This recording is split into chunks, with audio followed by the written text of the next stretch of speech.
In my 28 plus years as a physical therapist, I've treated thousands of patients with fall-related injuries. But here's what breaks my heart the most, is that most of those falls could have been prevented with just 10 minutes a day of some easy exercise practice. Today, I'm going to share the top 5 exercises that have kept my patients independent and living safely at home. So 1 in 4 adults over 65 will have a fall this year. Some of those are minor and you're able to get up on your own. Others can be a little bit more catastrophic, resulting in fractures, time in the hospital, pneumonia, and worst case scenario is death, passing away. I've helped thousands of seniors over the years help recover from hip fractures, knee injuries, and worse, but my real passion is really prevention, helping them prevent those injuries in the first place. So today I'm going to cover those top 5 exercises that you can do from the comfort of your home and safety of your home that will help you prevent falls and help improve your balance and remain independent. So exercise number 1 is counter-supported reaching. Why this is great is most people, their center of balance stays pretty narrow. And as we get older, our ability to reach out of outside of that balance zone is challenged. And so most people tend to take smaller steps. They don't reach out as far. And when they do inadvertently kind of reach over to the side, maybe to get a coffee cup, get a banana, whatever that is, they lose their balance and they fall over. So what I want you to do is you're going to stand next to a kitchen countertop. You always want to practice this next to something that's very stable. And you're just going to simply reach out in different directions, whether you're reaching in front, you're reaching to the side, you can reach to the back just a little bit, and maybe you put some little plastic cups or cones out in front so you have some targets to reach for. And as you get more comfortable with that, you can start to scoot those out a little bit further to really challenge your balance as you lean from side to side and also forward and backwards. Exercise number 2 is a side leg raise. Again, standing next to that safety counter, kitchen counter, something that's very sturdy. Don't use a walker, don't use a chair, something that's very sturdy. And you're simply just going to kick one leg out to the side, hold it for about 3 seconds, and then switch and do the other one.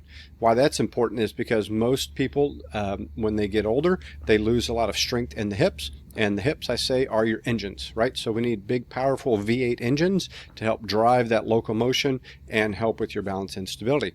And as you work on kicking side to side, just pause for several seconds. That'll help strengthen your gluteus medius muscle, which is a muscle on the side of your hip. Most of the time ends up being so there may be some tears in it, there may be some bursitis, but strengthening that muscle is very important. You can do about 10 to 15 repetitions per side. The other one is a single leg stance. You're simply standing on one foot for up to 15 to 20 seconds at a time. Again, using the countertop for some balance and some support. Ideally, you're going to do 20 seconds on the right foot and then switch and do 20 seconds on the left. You can do this while you're waiting for coffee to brew in the morning, or while you're heating up your lunch, or whatever you're doing. Any time you have where you're standing for a little bit, you can practice standing on one foot. If you're at the grocery store, you could potentially hold on to the cart and just kind of lift up the other foot to practice your balance just a little bit. Again, that is a big predictor of falls. If you're not able to stand on one leg longer than 10 to 15 seconds, that's a big predictor of potential fall risk. Also, heel-toe walking is a great exercise. So now that takes that base of support that a lot of people start to get wider and wider as they walk, and it starts to narrow it down, and it definitely challenges your balance. You need to make sure you have someone next to you while you're trying to perform this exercise, or you are walking along a countertop and you've got that countertop for support.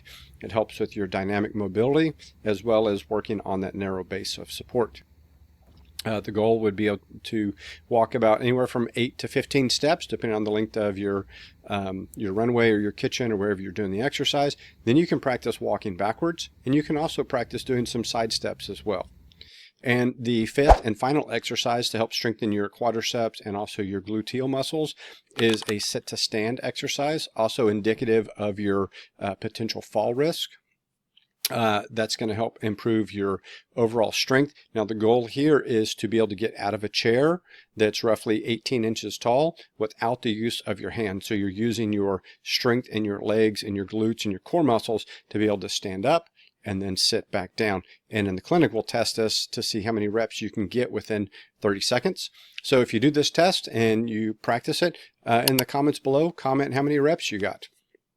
So overall safety reminders for you. As you're doing these, as I said, make sure you're doing them next to something that's very stable, very sturdy.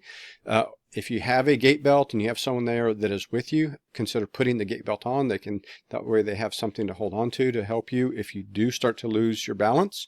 If you feel dizzy, if you start to experience pain with any of these exercises, please stop and consult a qualified healthcare practitioner and build up slowly. So maybe you do 3 reps here, 4 reps there, but over time, just practice. Think about this as practice sessions, not so much as exercise sessions.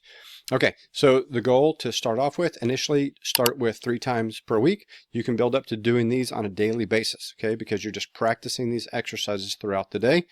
And make sure you subscribe for more fall related content, and also comment below. How many reps can you get in that sit to stand? How many seconds can you stand on one foot before you felt like you lost your balance?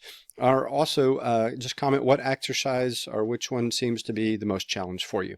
Okay, so make sure you stay tuned for future content and hit the bell, like, subscribe, share. We appreciate all the information. Thanks. Have a blessed day. Hi, this is Dr. Robert Moss. If you're looking for a solution to help improve your balance, your strength, and remain independent, then I have an in-home balance program course that'll be perfect for you. Just check the description below.